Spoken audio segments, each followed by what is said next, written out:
higala sa kusog sa ulan nga walay undang maning baha na kaya dagko na baton tubig na sa among kuano kalsada taas ng tubig.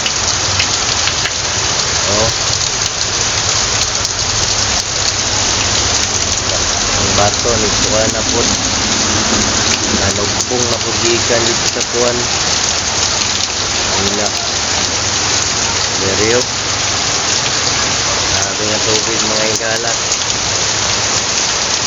Mani mga higalaw ni baha na din sa amon sa waray undang nga pag-ulan. Laking tubig.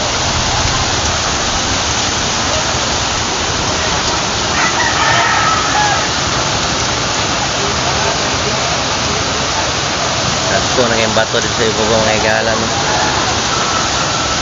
Mga higala sa kusog sa ulan nga walay undang maning baha na kaya dagko na bato tubig na sa among kuano kalsada taas ng tubig.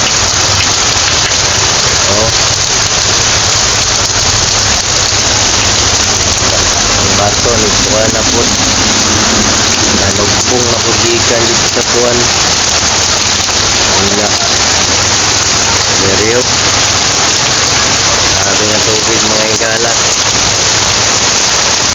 Mani mga higalaw ni baha na din sa amon sa waray undang nga pag-ulan. Laking tubig.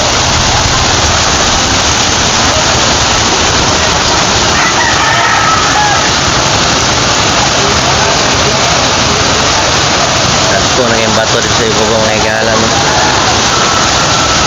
Mga higala sa among lugar dili mo makabuhos dani nga area sa Martis. Okay, gibaha man naglawom na pud ang kuan ang gitampered na sa bison nga yuta daw gibutangan na sa discourse wala ni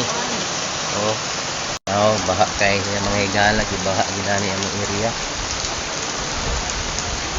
dili siya makuanan ginagbaha ugma dili ni makakuan sa daning sa widening dili makabuhos ginabuhusan kay kusog kay ulan nagbaha gibahaan ang gipangbutangan na sa trapal para buhos.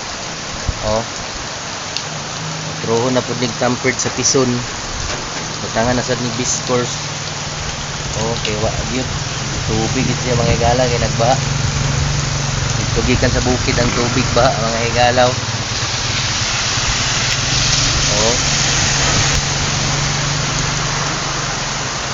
Ingon dito mga higalaw ito dahil sa kuano sementeryo ang tubig di gid mi kabuhos dani ugma ba baha man naapod dito sa sementeryo nga tubig gikan sapa magunang ibabaw diri ni kuan sa buhosana na unta di kabuhos ugma.